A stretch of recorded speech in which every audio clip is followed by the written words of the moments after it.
Hello guys, मैं नवीन चौहान एक बार फिर आप लोगों के सामने। हम लोग ठोस अवस्था के बारे में पढ़ रहे थे। बहुत सारी चीजें हम लोगों ने ठोस अवस्था के बारे में देख ली थी और अब हम लोग कुछ वापस आगे की ओर थोड़ा सा बढ़ते हैं।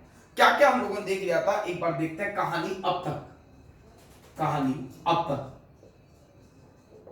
क्या हो गया था ठोस अवस्था में अब तक। सबसे पहले हम लोगों ने प्रस्तावना देखी थी। प्रस्तावना के बाद सेकंड चीज हम लोगों ने क्या देखा था, इनका वर्गीकरण। वर्गीकरण दो प्रकार से देखा था, एक तो कैसा, अंतराण्विक बल के आधार पर, और दूसरा हम लोगों ने देखा था व्यवस्था के आधार पर। ये पॉइंट्स आप सभी ने देख लिए थे भाई सबने। नेक्स्ट अगर तीसरे की बात करें तो हम लोग इसमें देख रहे थे कुछ, एक हम लोगों लास्ट लेक्चर में देखा कांच को अति शीतित द्रव क्यों कहते हैं। फोर्थ पॉइंट जो हम लोगों ने देखा, अब हम लोग देखेंगे कुछ परिभाषाएं। और कुछ परिभाषाओं में सबसे पहली परिभाषा एकक कोष्ठिका देख चुके थे, और दूसरा जो आएगा वो आज हम देखेंगे जालक बिंदु। Most important chapter. ये टॉपिक इतना इंपॉर्टेंट है कि इससे हर एक साल क्वेश्चन आता है और इस साल भी आएगा, फिक्स है क्वेश्चन इसका। ठीक है, जालक बिंदु क्या होते हैं, इन चीजों को हम लोग देखेंगे, एक एक करके परिभाषाएं देखेंगे, परिभाषाएं क्या होती है उनको समझेंगे, क्या एक का कंट्रीब्यूशन है, कितना एक का सहभागिता है एक आपके एकक कोष्ठिका में। तो उन चीजों को हम लोग यहां पर ऑब्जर्व करेंगे, कैसे हम लोग देख सकते हैं। देखते सबसे पहले जालक बिंदु की अगर हम लोग बात करें तो किसी भी आपके एकक कोष्ठिका में वह सारे बिंदु जहां परमाणु को व्यवस्थित किया जा सकता है क्या कहलाते हैं, जालक बिंदु।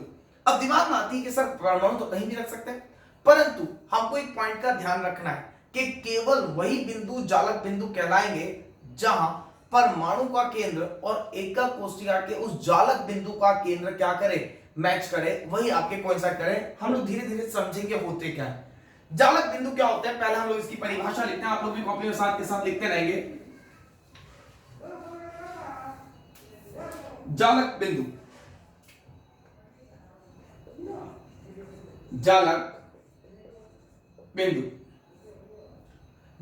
की अगर हम लोग बात करें तो किसी एकक कोष्ठिका के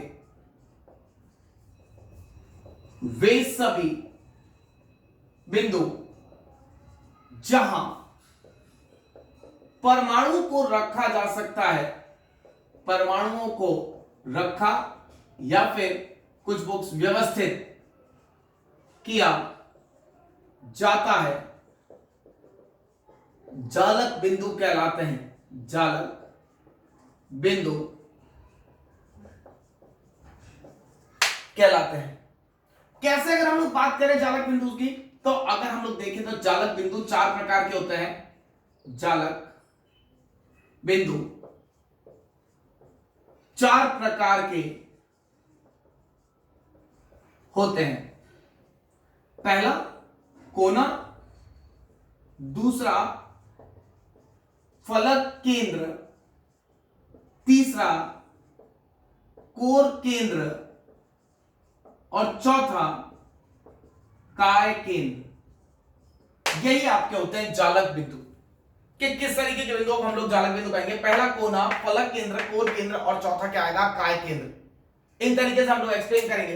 अब एक एक करके हम लोग इनको देखते हैं आखिरकार होते क्या है। तो एक बार फिर से मैं परिभाषा बता देता हूं कि जालक बिंदु किन्हें कहते हैं कि किसी भी परमाणु में या फिर किसी भी एकक कोष्ठिका में वह सभी बिंदु जहां परमाणुओं को व्यवस्थित किया जाता है क्या कहलाते हैं, जालक बिंदु कहलाते हैं। आइए एक एक करके परिभाषित करते हैं।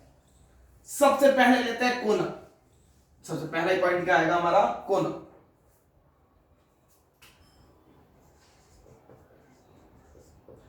कोना किसे कहते हैं, सभी लोग अपने घर के चारों तरफ देख रहे हैं, बोला हाँ सर ये कोना कहते हैं। हाँ सर आपको ये दिख रहा है ना, ये जो आपके ऊपर सर जो दिख रहा है थोड़ा सा, यही कोना है। हाँ नहीं, कोना परिभाषित करो भाई। बोले सर वहां जहाँ गमले फूलदान वगैरह रख देते हैं साइड में कोना, या फिर टेबल का जहाँ कॉर्नर आ जाता है कोना। अरे नहीं भाई, कोना किसे कहते हैं ये चीज परिभाषित कर दी। कोना, कोने का मतलब होता क्या आखिरकार। तो हम लोग अगर कोने को देखें तो अगर मैं कोई भी कमरा बनाता हूं, ये मेरा एक छोटा सा बॉक्स था, इसमें आपको पता है ये कोना है, क्लियर है। तो कोना कह किसे रहे हैं कि यहां पर क्या मिल रही है, आपके कोर आकर मैच हो रही है। अरे कोई भी वो बिंदु, अगर मैं षटकोण ले लो एक, तो षटकोण भी कुछ इसी तरीके का होता है, तो ये चीज आप कोना कहते हो, तो ये क्या है, कोर है इसकी। तो वह बिंदु जहां पर कोर आकर संयोजित हो, कोर का संयोजन बिंदु क्या कहलाता है, तीनों अक्षों का संयोजन बिंदु क्या कहलाता है, कोना कहलाता है। देन यहां से बात करें तो कोना किसे कहेंगे हम लोग, किसी संरचना का के अक्षों या कोर का संयोजन बिंदु कोना कहलाता है।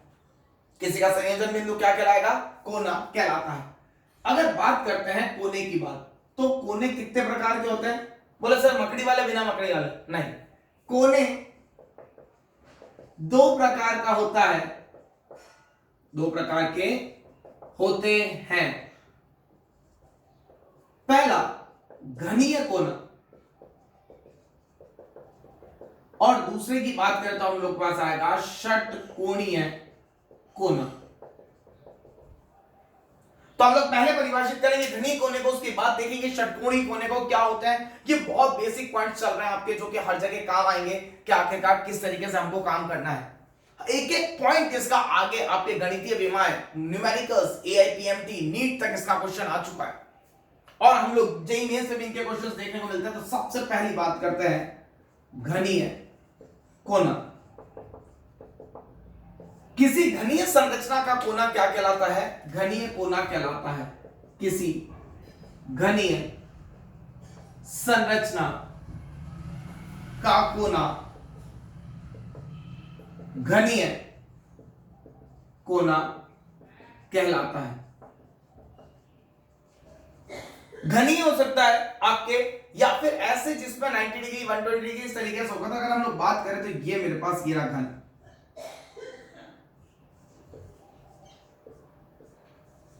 इस तरीके से लिया, ये घनीय संरचना, ये जो इसके पॉइंट्स बता रहा हूं ये 8। किसी घन में कितने कोने होते हैं, 8। तो ये क्या है पॉइंट इसका, ये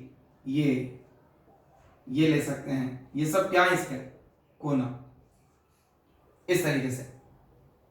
तो अगर मैं इस व्यवस्था को देखूं तो एक कोना कितने से विभाजित होता है, बात करते हैं आज हम इसको 3D में चलेगा ये पूरा चैप्टर, बहुत ध्यान से देखिएगा क्योंकि यहां से इंपॉर्टेंट है। ये कोना हम लोगों ने देख लिया। अब एक कोना, मैंने बोला कि मैंने जो होटल बनाया था पिछले लेक्चर में, मैंने बोला ये मेरे घनी कमरे हैं, सारे 12 कमरे एक फ्लोर पर बनाए थे हम लोगों ने।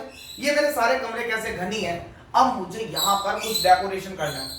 डेकोरेशन किस तरीके से होना चाहिए कि मेरे पास खर्चा एक का लगे, क्लियर है, बाकी मेरे को आगे से आगे मुझे काम मिलता है, मुझे बैलेंस कम है, क्लियर, मेरा बिजली का बिल कम है। तो मैंने क्या बोला, यहाँ बल्ब लगाना है। तो मैं अगर एक कमरे में एक बल्ब लगाऊंगा तो ऐसे 1200 कमरों में 1200 बल्ब लग जाएंगे। तो हम लोग क्या करेंगे, कुछ ऐसा करते हैं जिसकी वजह से उनका सहभाजन हो जाए, दो जनों के बीच में एक शेयरिंग वाला सिस्टम हो जाए। कैसे, आप लोग पुरानी धर्मशाला वगैरह में गए होंगे तो आपने देखा होगा कि यहाँ एक कमरा और यहाँ कमरा, यहाँ एक कमरा और यहाँ कमरा, अगर मैं इसके बीच में अगर एक बल्ब लगा दूं तो ये दोनों कमरों को रोशनी दे देगा जितनी जरूरत है।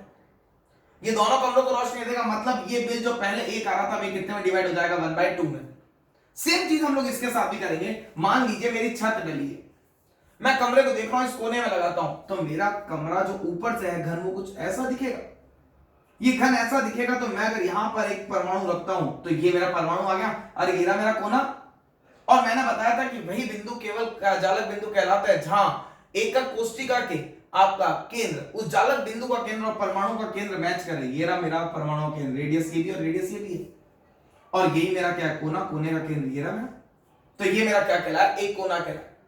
ये क्या कहलाया, मेरा कोना कहलाया। अब अगर मैं इसको और डिफाइन करता हूं कैसे इस कोने को, तो मैंने क्या देखा कि यहां पर ये कब दिख रहा है, जब मैंने आपको आधा परमाणु की बात करूं, परमाणु मैंने यहां रख दिया।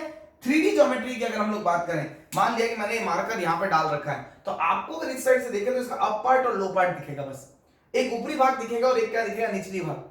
बट तो यहां मेरे को पूरा भाग दिख रहा है, ये लाइनें पूरी दिखाई दे रही है। इसका मतलब मैंने क्या किया, इस मार्कर को बीच में से या फिर यहाँ पे इस केंद्र को, ये जो 3D बॉल थी इसको काट दिया, तो ये मेरे पास अब कुछ ऐसा आएगा आपके पास। तभी तो पूरी लाइन दिखेगी आपको। मतलब ये कितनी भाग दे रहा है, ये आधा ही भाग दे रहा है, तो ये आधे का एक चौथाई, तो पूरे का 1/8 पार्ट होगा। आइए देखते हैं कैसे। ये तो आधा ही है, ठीक है, अभी हम यहां नहीं लिखते, नहीं तो आप कंफ्यूज होंगे।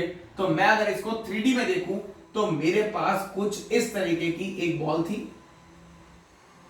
अगर मैं इसको आधा काट दूं तो मेरे पास ये कुछ बॉल यहां से कट जाएगी आधी। क्लियर हो भाई? ठीक है, 3D ज्योमेट्री, ये परमाणु है, तो मैं इस तरीके की इसकी बात कर रहा हूं, ये वाला पॉइंट की, इस पॉइंट की बात कर रहे हैं हम लोग। यहां से अगर मैं देखूं तो ये यहां से इस तरीके से कट और ये यहां से इस तरीके से कट। अब आप खुद बता सकते हैं यहां पे कितने भाग हो रहे हैं। एक मैं यहां पे देख रहा हूं, ये दूसरा वाला, ये तीसरा, ये चौथा, चार ऐसे कैसे ऊपर होंगे, और आधा भाग ऊपर भी तो है, तो ये पार्ट कितना आ गया 1/8। समझ में आ गया होगा शायद आप सभी को कि एक कोना कितने से सहभाजित हो रहा है, 8 एकक कोष्ठिकाओं से। क्लियर है? उसी तरीके से अगर मैं घर के कमरों में देखूं तो मान लीजिए मैंने इस वाले कोने में एक बल्ब लगा दिया, इस वाले कोने में मैंने क्या कर दिया, बल्ब लगा दिया। अब इसको मेरे को खोलना पड़ेगा पूरा, अरे तोड़ना पड़ेगा।